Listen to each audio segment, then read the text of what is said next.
자, 앞서 당정 갈등 2라운드로 촉발한 한 축이라고 했죠. 자, 해병대 최상병 사망 사건 수사 외압 의혹의 핵심 인물 이종섭 주 호주 대사가 25일 시작되는 방산협력공관장 회의에 참석하기 위해서 곧 귀국할 것으로 전해지고 있습니다. 애초 다음 달 국내에서 열리는 재외공관장 회의에 맞춰서 입국할 것으로 전망이 됐는데 조기 귀국하는 쪽으로 선회한 겁니다. 네, 이 대사 측 변호인은 어제 수사를 맡은 고위공직자 범죄수사처에 조사기일 지정 촉구서를 내기도 했습니다. 언제든 공수처에 나가서 조사를 받겠다라면서 하루빨리 조사 날짜를 잡아달라는 겁니다.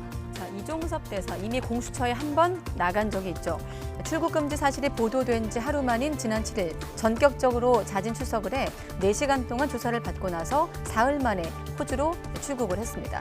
그러나 압수물 분석이 다 끝나지 않았고 실무진 소환도 구체화하지 않은 상황에서 의혹의 정점을 가장 먼저 조사한 것이라서 실무 책임자에서 시작을 해서 윗선으로 올라가는 통상적인 수사 방식을 거스른 셈이 됩니다.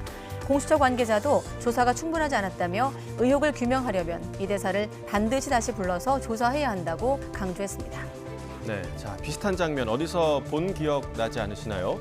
더불어민주당 전당대회 돈봉투 의혹에 연루된 송영길 전 대표, 지난해 수사 과정에서 검찰에 자진 출석한 적이 있었죠.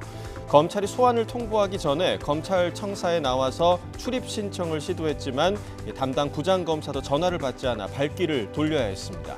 지난해 5월에 한 번, 또 6월에 또 한 번 이렇게 2차례 자진 출석했지만 검찰이 번번이 거부해서 면담이나 조사 불발됐습니다. 네, 그때도 검찰은 검찰대로 이유가 있었는데요. 실체적 진실을 규명하려면 때에 맞는 수사가 필요하다면서 일방적으로 나와서 조사해달라는 건 통상적이지 않다고 꼬집었습니다. 여당도 당시에 힘을 실었죠. 윤재옥 국민의힘 원내대표, 송 전 대표의 자진 출석은 수사 방해이자 특권의식의 발로라며 꼼수 출석쇼라고 강도 높게 비판했습니다. 검찰 수사를 방해하고 여론을 호도하려는 고도의 정치적 계산에서 비롯된 것이라고 생각합니다. 민주당 돈봉투 게이트는 얄팍한 출두쇼로 덮을 수 없는 국민적 공분이 있다는 사실을 자각해야 할 것입니다.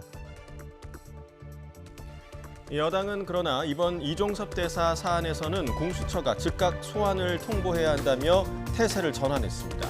대통령실은 더 나아가 공수처가 고발 이후 6달 동안 소환 요청을 한 번도 하지 않았다며 이 공수처의 수사 속도를 비판했는데요. 다만 이 대사를 조사한 게 지난 7일 보름 남짓 사이에 수사에 큰 진척이 있었을 가능성이 작은 데다 공수처는 현재 수장도 없는 상태죠. 때문에 이 대사가 입국해도 공수처에서 제대로 조사받을 수 있을지 지난해 송영길 전 대표처럼 공수처의 문만 두드리다가 돌아가는 건 아닌지 의문입니다.